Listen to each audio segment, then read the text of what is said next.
soul finds rest in God alone. My salvation comes from Him.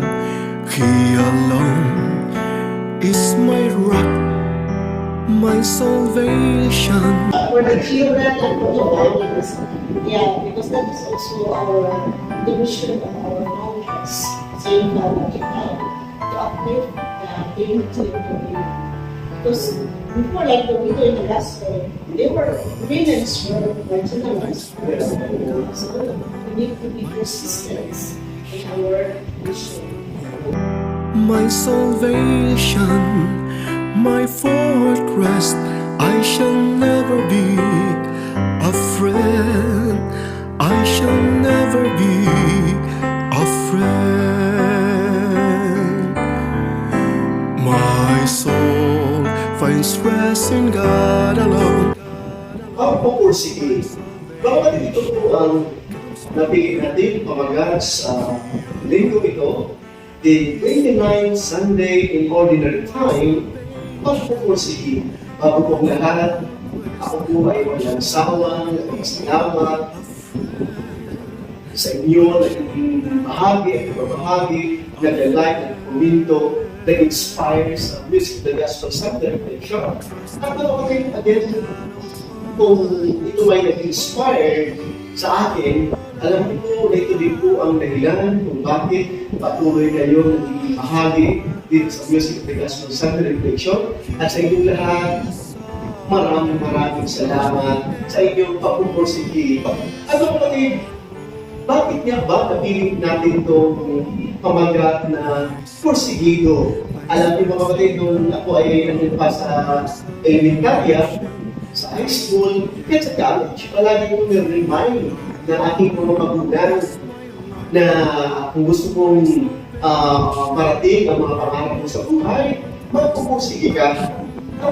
Nagtataka ko, bakit yung katangayong pagpupursige ay palagi nilang binabanggit? Dahil nakikita ko naman yun talaga sa kanilang pagmamahal sa akin, yung kanilang pagpupursige rin po, ginagawa nila ang lahat, nagsisakripisyo, hindi para sa kanila, nagpupursige para sa amin. Kung sino ka ngayon, kung sino ako ngayon, dahil dito rin po ay dahil sa pagpupursige nila. Sa pagpupursige, yan din po pala ang rest, no? Talagang nag-rest ka sa pagpupursige. Hindi ka napapagod. Gusto ko marating itong mga minimitin mo sa buhay sa pagpupursige. Kahit man yung mga tao na kasama mo, namimit mo, kahit saan man, nagiging challenge sila, nagiging kapahagi sila. Kahit kung ano yung mga dinadaan natin mga sabihin natin, mga challenges ng buhay natin, then parting ko sila sa ating pagpupursige.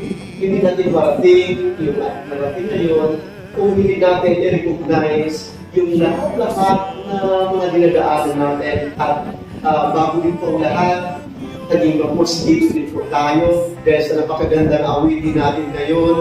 I shall never be afraid. Trust in Him at all times. Oh, people of God, pour out your hearts to Him. He is our refuge and He is our hope. So, napakaganda yun dahil sa ating pag-porsigido, sa ating pananampalataya, dahil porsigido tayo, dahil alam natin na kasama natin ng Diyos, alam natin na hindi tayo ipababayaan ng Diyos, kahit pa man kung may dadaanan natin, naging porsigido tayo, ito din po talaga ang ating pananampalataya. Kagaya ng ibang natin ngayon, naging porsigido yung isang babae, balo, sa kanyang pangailangan. Kahit ito pang judge na ito, yung hukong na ito na walang nakapagtakong, maligyan ng puta, tao, hindi natatakot sa hindi kilala ang Diyos. Ngunit sa ganyan yung porsigido sa kanyang pangailangan na marating, may bigay pagkaloob sa kanya, ginagawa niya ito. Kagaya din po na nagpapasa natin sa book of Exodus, sa pakipaglaban ng mga tauhan ng yung kawan ni Moses, pakipaglaban doon sa mga Amalekites, no?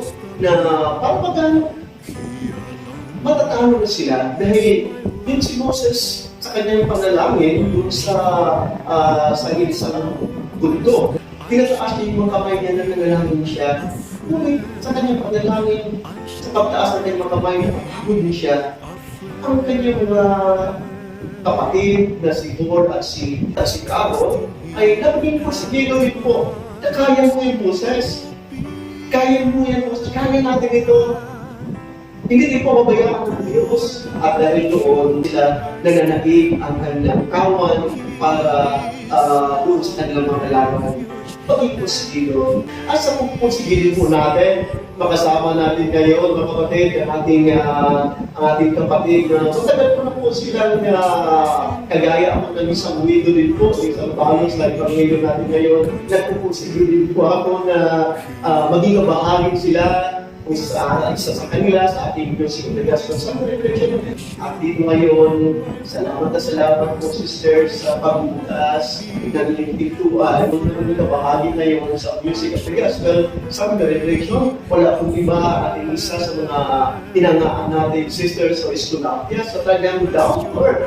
Ang talagang paging porsigido, pagtugon sa mga pangailangan ng ating mga bata na mga napapabayaan ng society natin. Ano walang iba po, si Sister Lourdes Poligono, Lourdes Palacios.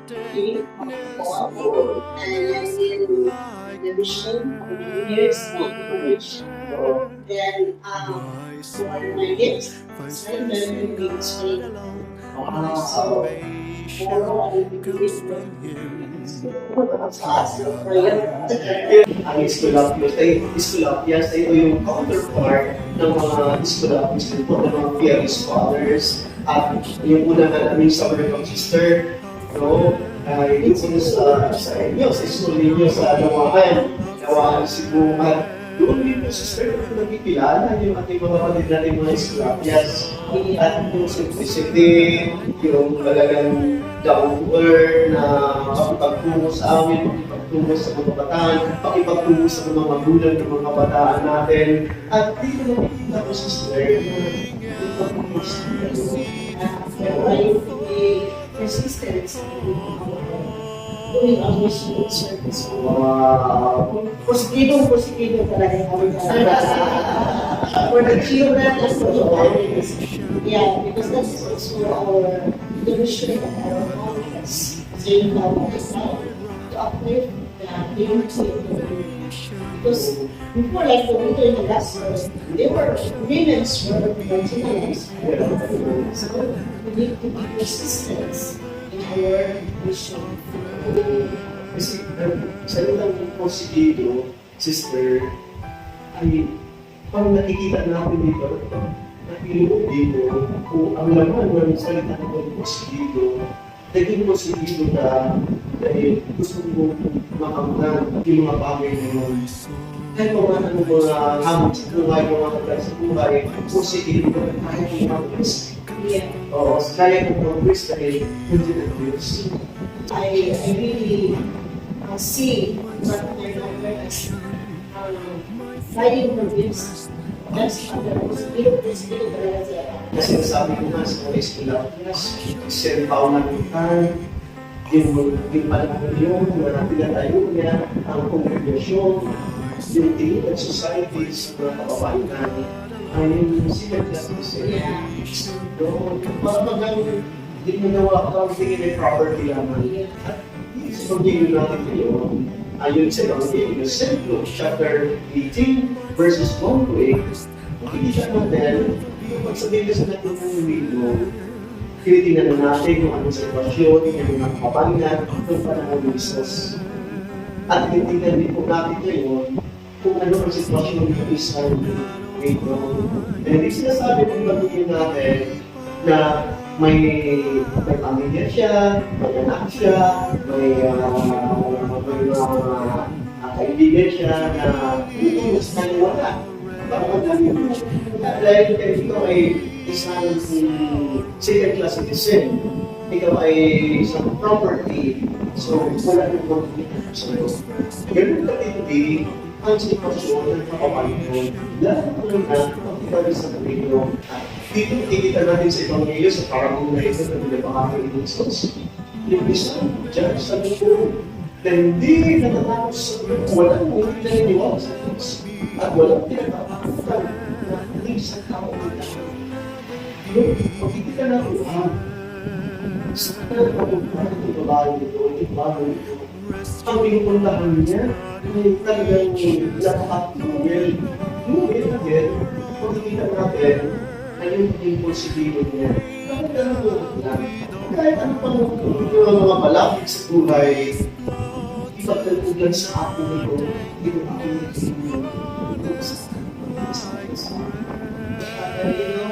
I know you have big family, as in the way of all of you have loving family. And my mother is just a simple mother, warrior, and thanks be to God because kahit sa kanyang pag-persevere siya, kami naman ay magiging successful someday. And it's true, Father, thanks be to God. Lahat kami naman kami din, we also try to be persistent in our works, to never make waste in our lives, to fulfill that purpose. Bago yung artistry, bago ako mag-learn, especially in check yung na nakikita ko sa pagkakas na hindi ko magkaroon hindi maging positive yung progress mo sa pagbabay sa inyo, sa pagkakakaki sa inyo, kung wala yung kanyang pagmamahal. Hindi para sa kanyang sarili, hindi para sa inyo. Hindi ba rin kung wala ako at magmamahal yung mga kaya kung mangyayari pwede yung problema dito. So, yun yung isang nagpapala kami ko ay hindi positive sa buhay. There's no other love that we experience more than pagmamahal sa ating mga magulang, hindi talaga babayaran kahit Yung Muslim sister, sa pag-gabay pag-aapos sa inyo, pag-aapos kayo sa inyong paraan, successful kayo, naging positive yung mami mo, sa kanila na lahat, ito, sa kanila na lahat, yes, Mother, she was 40 years old. She had breast cancer, and it was really a challenge. But still, she continued to support slowly. She was but unfortunately, when she was 70, she had cancer, that was colon cancer. Not only mother had this kind of disease, but among the family, we were 6 pastors who are cancer, having cancer. may nagkaroon din po ng isang motherly care na mostly siya sa ito dahil nakikita niya kung gaano po kayo sa positibo sa inyong mga pinatakas sa buhay. Hindi po sa kanyang isang ay isa na dito sister, yung positibo po yung kanyang kanyang palataya na wala pa naman sa kanya, wala pa naman siya, wala pa naman Diyos na kanyang palataya. I come for full witness of my mother really gives her faith. And maybe not just because of her belief on her, but because of the support of other friends, families, and she has a lot of faith and religious friends who support also. Ito yung sino, dahil sinasabi niya, yung sinasabi nito, Asha, ito yung breast na ito na paging positibo ka, Dahil ito man is I shall not get paid because your salvation is I'm fine as ay nakikita ko sa mga na sa kabila na kanya siya sa pag-sa niya, kusili niya, at sa next dinidaan ng cancer niya. Hindi pa rin siya wala na ng malataya, hindi niya napabayaan yung kanyang pakainin sa sumbago.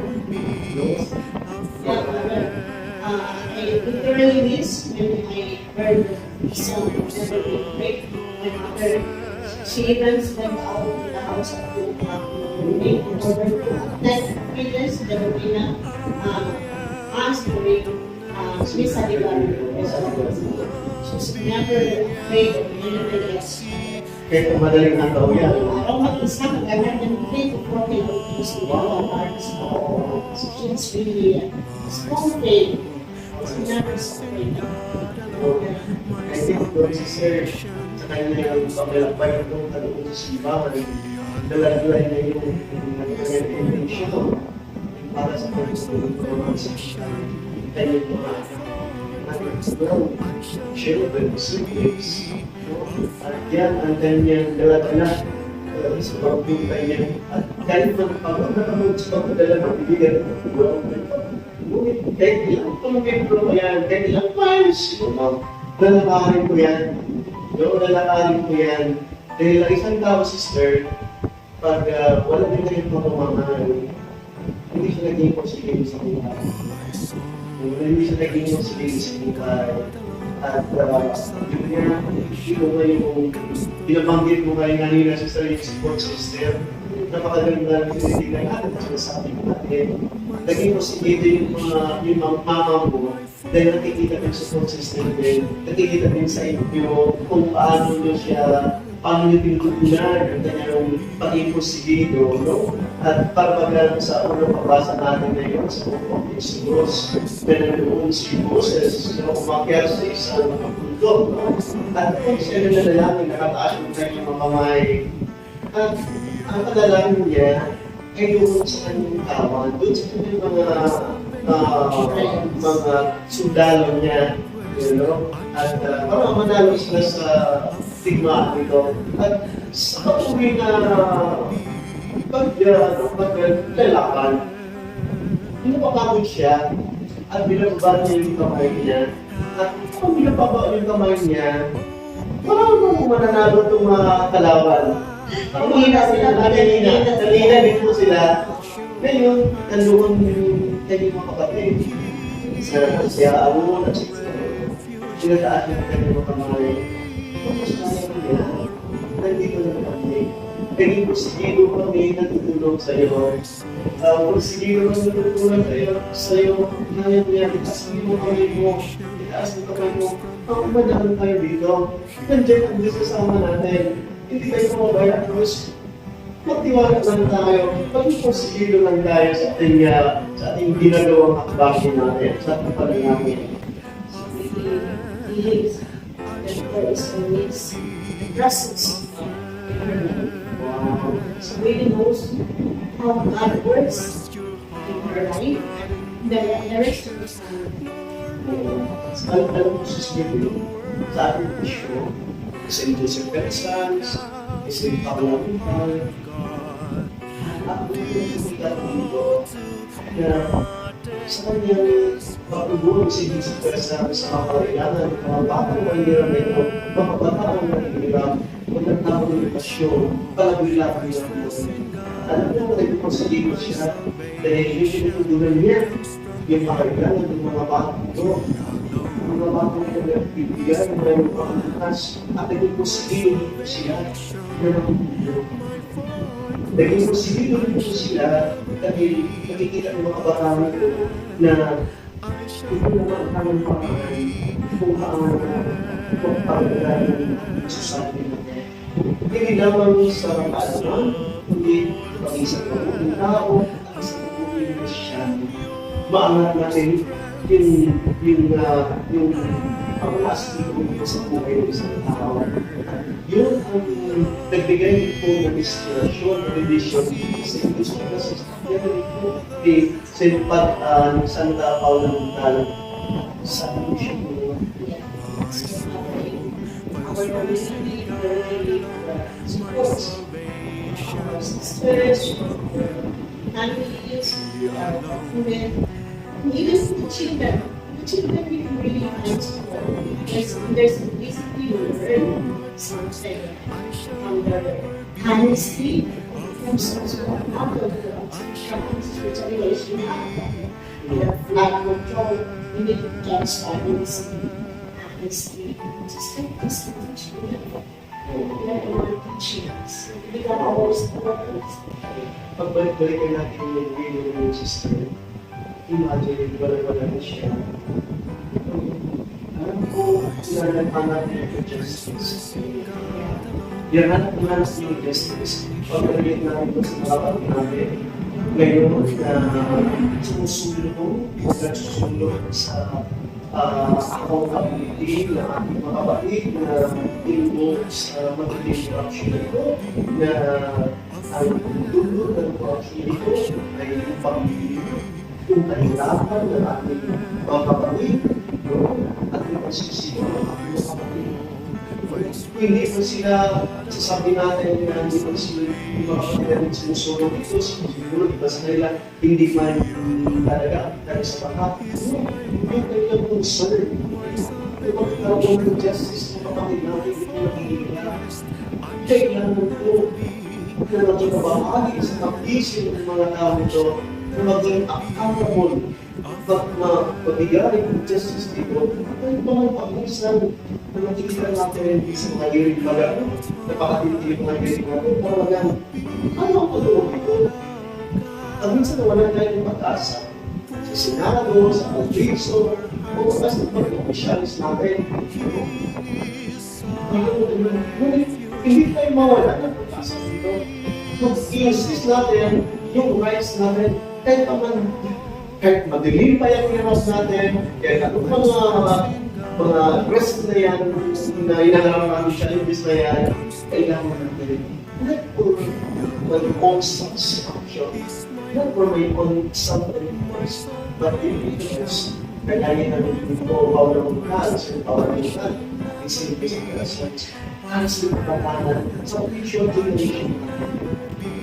It's always, I believe there is always the mother, the lions, too small, in this case. Yeah. And this is also sister, we are now in the beginning of pregnancy. So pag-ilang tayo sila mga sister, we put God in the center of our journey. So, and journey kasi, pwede sabihin na ang intention namin sa mga natin, masaya na tayo, bisita sa isang lugar, sa akin, sa paglalakay natin, gusto sunod natin na sama-sama tayo, na sa paglalakay posibilito tayo, sa posibilito tayo, may gusto tayo magpapin. At ito gusto natin ang nagbigay sa atin ng lakas at pag-posibilito at hindi na natin lakas. At ang hindi po sa mga hinaharap ko sa ating society natin, hindi tayo mawalan ng pag-asa ko tayo hindi sa bagong ito. That's why sinasabi natin forces pag-iisang forces dito. At ano yung mga sister, my soul finds rest in God. My soul finds rest in God alone. My salvation comes from Him, He alone. How much more our Heavenly Father is so loving. Our Heavenly Father is full of compassion. Our Heavenly Father is full of justice. And justice means that they don't punish. That it means punishment, not there those who are involved, but to seek justice, accountability for this situation. just to people na pag maraming isang tao, kung makakalimutin, nagkaroon na yung magiging sila, parang naman makikita nila nag-uwi ka lang ito. Oo, yun yung tingin ko sa sir. realize that it was completely about Yeah. the day consequence.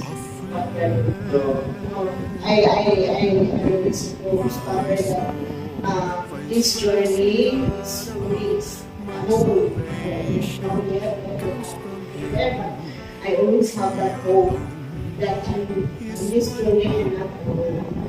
God who is merciful, compassionate, loving, will always He's me who sent me there, so I always know those voices that we're talking about. They're always God's instrument. Those who are our brothers and sisters who keep on following this music of the gospel, let us always find hope in our life. Let us walk together sama-sama tayo nagtutulungan in order to meet our goals. Right? So let's always be the light of us.